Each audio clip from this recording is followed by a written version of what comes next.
Hey everyone, what is going on? This is Keel again. So I made a quick trip to Micro Center today and picked up the brand new Raspberry Pi 400 personal computer. Everything's built in. You have the Raspberry Pi model built into the keyboard. So let's take a look and let's see what this thing has to offer.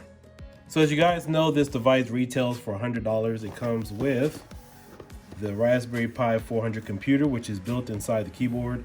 It has a USB mouse, comes with a power supply, your SD card, HDMI cable, which is pretty good.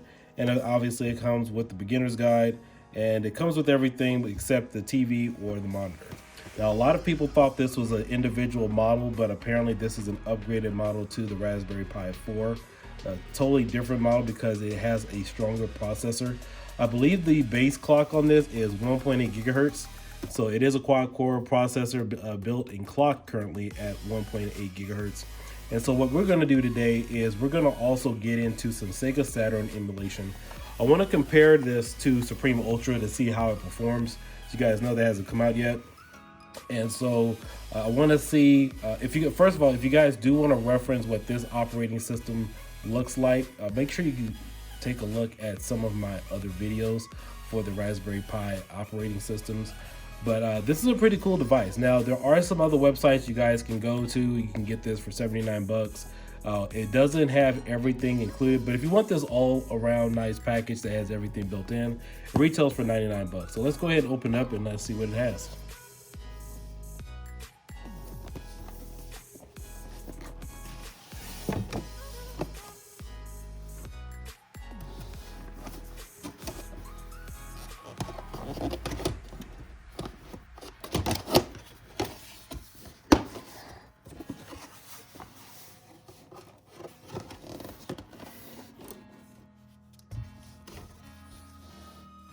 All right, so you get your nice computer here, and actually I like the keyboard. I forgot what model they actually call this or what's the terminology, but I'm not sure if it's tactile, but the soft button presses, that's really good for me typing. I hate the actual clicking keyboards. In fact, my Razer Chroma keyboard that I have is really, really clicky, so it really throws off my typing, but something like this is really preferred for typing. And on the back, you have two USB 3.0 ports. Here, actually now they're called 3.1, but it really doesn't matter. You get your Ethernet cable here, and you also have, this looks like where the power adapter goes. So this is where your USB-C connection goes in, and then of course you have your dual HDMI output. And then of course you have your 16 gigabyte memory card here. Yep, 16 gigs. So they give you a little something to start you off with, which is really nice. And you also have your GPIO header. So if you guys have your additional power interfaces that you want to interface with this with, or your other projects such as a camera or whatever, you can have all that built in. But today we're going to be experimenting obviously with booting from your SSD with Supreme Ultra and some other images. I'll try that a little bit later, but we're going to go ahead and get into that. But this keyboard has a really nice feel. So the only thing I'm concerned about is because it's all white, is if you have dirty hands, it's really going to show over time. So just something to keep in mind. And you have your official Raspberry Pi official mouse. And you also have your Raspberry Pi official USB power supply. The ones that I currently have with my other cases has an inline switch for it. But this particular type, you know, and in fact, I'm not even going to unravel this because I already have several others. But this one doesn't have an inline switch, but that's the ones I actually prefer. But you do get this with this particular board. So, and then of course you also have a manual.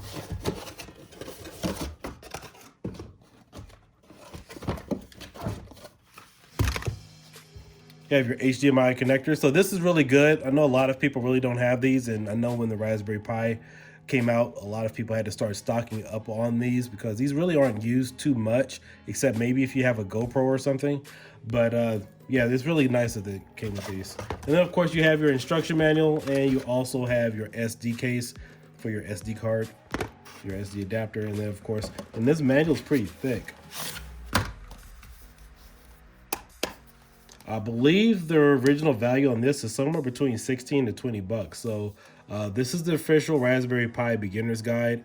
You can find these at Micro Center. I've seen them quite often, but if you're brand new to the whole Raspberry Pi series, then this is something really good to have, even if you just want to have some additional reading material. So we're gonna go ahead and get this set up to a monitor, get booted up, and let's see how this thing performs. Okay, so here we are back on the Pi 400. Here we are back on the desktop with their new operating system. And so we're going to just take a look at a few of the features. Now, for those of you who've already followed my channel, you know that this runs really well with RetroPie, and this will boot up one of the newer Supreme images or Supreme builds that has been in the community. So let's just take a look to see exactly what this Raspbian OS front end has to offer. Now, there hasn't been a lot that's really changed. You do get a newer, improved Raspbian OS operating off of 4.7.1.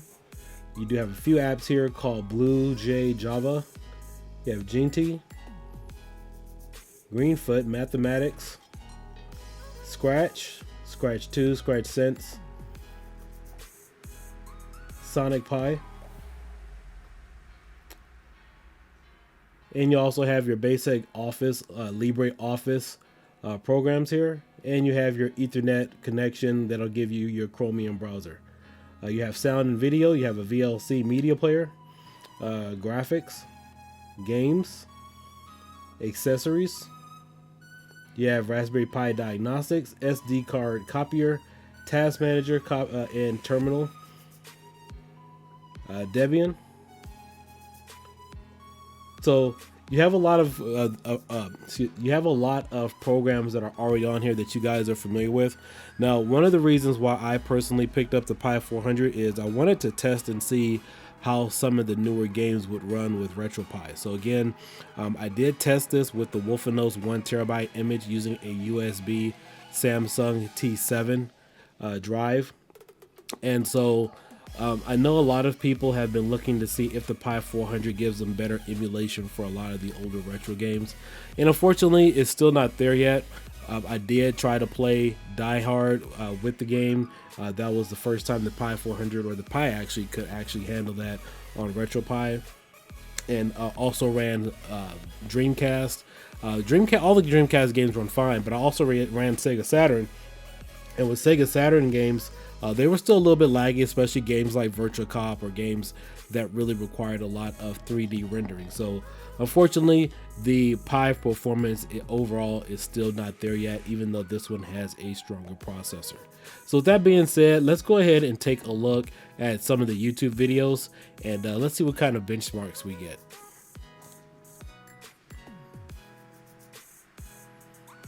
All right, so here we have Chromium. We're going to pull up a YouTube video.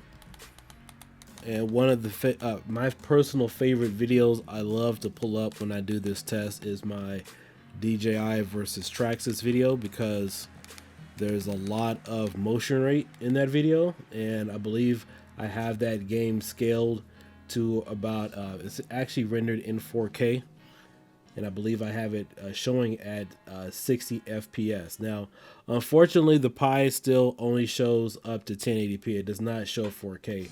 However, I did run this a bit earlier, and the performance was much better than it's ever been on the previous Raspberry OS front ends. And I'll go ahead and skip ahead, but before I do that, let's go ahead and turn on some of the other features. And we're also going to make this full screen.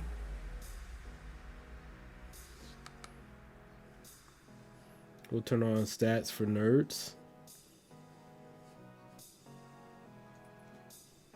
And also keep in mind that this is taking a slight performance hit because I am going through a capture card.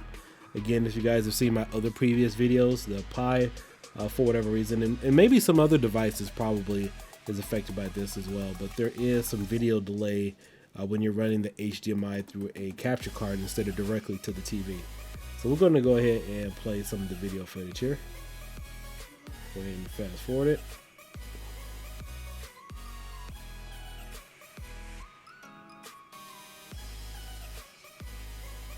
Oh, that's not good. Let's go ahead and back up.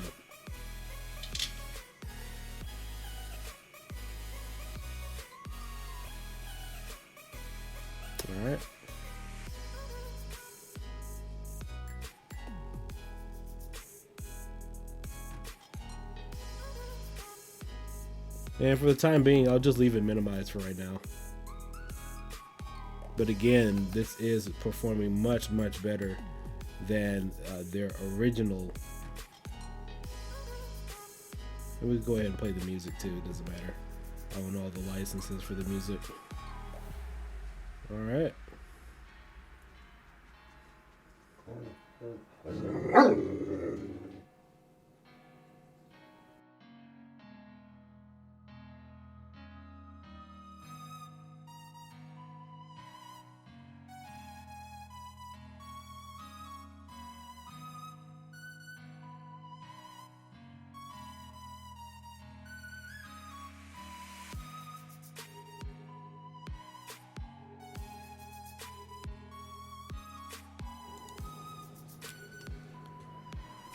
Now, unlike last time, there are some frames that are dropped on the video, but it's not as bad as it originally once was when I first loaded the Raspbian OS system that was debuted a few months ago.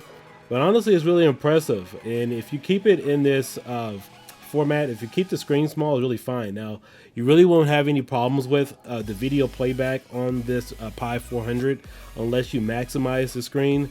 But honestly, it's really not too noticeable, especially with this type of performance. So we'll go ahead and blow it up now.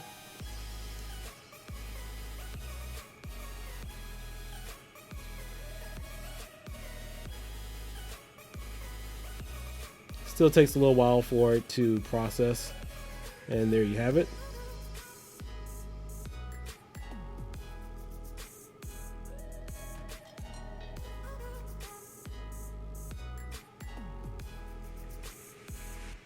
So if any of you are looking to use a Raspberry Pi as a complete desktop, over all the units right now, I would personally recommend the Pi 400 above the Pi 4 or the 8GB model. This one has a stronger processor in here, and the performance on here in playback is a lot stronger than the Pi 4. I'm really impressed by it. So hopefully they continue to make headway and get the front end operating system more optimized for the Pi 400. I mean, who knows? By now they might come out with a Pi 5. I mean, it's already been a year and a half with the model. And I remember the Pi 3B Plus, that was out for about a good year and a half before they came out with the Pi 4. So we have a lot of stuff to look forward to and see what type of performances and additions they do offer with the Pi 400. Now, keep in mind, there's some additional apps I personally recommend. I would also go with the Pi Kiss, which will allow you to add in additional applications. It's kind of like the Steam browser, in my opinion, for the Raspberry OS. So it's an application that allows you to download other tools for your Raspberry Pi kit. You could even load RetroPie. So things like that will definitely come in handy if you guys are looking to get something like this. But again, overall, I'm really impressed, and I'm happy that they are making some headway. There's not a lot of frames dropped on here, and I'm not having any problems right now running at 1080p full screen. But you know what? Let me just double check something really quick. Just want to make sure all of my quality is at 1080p. Yep, it's still at 1080p. So yeah, this is a much better improvement over my last video where I showed the Supreme OS compared to the Raspbian OS. And with this particular unit, it is a lot better. So again, guys, this is Keeldike, and make sure you like or share or subscribe to this video. Make sure you share it, and make sure you check out my other tutorials. But I highly recommend this device for everything that you are going to use it for as a desktop. If you just need something else, and again, it's a nice form factor with everything already built in with the processor. And keep in mind, I am not overclocked at all. So everything in here that you see is stock. Personally, I never really like to run overclock, because if you're really overclocking, then probably you're using it for something then that you need a little bit more power for, so you might as well go get a PC or some other type of device. And that's also the same way I feel about RetroPie. If you feel you really need to overclock a lot of stuff, you're really not getting that much more performance. But also keep in mind that Vulkan drivers fully simulated and built for the Raspberry Pi 4 is still coming out, guys. So think we still have about a month or two away waiting for that. So even that being the case, this will get better over time as it is, unlike previous versions of RetroPie or the Raspberry OS. All right, catch you guys later. You guys have a good day. Ciao.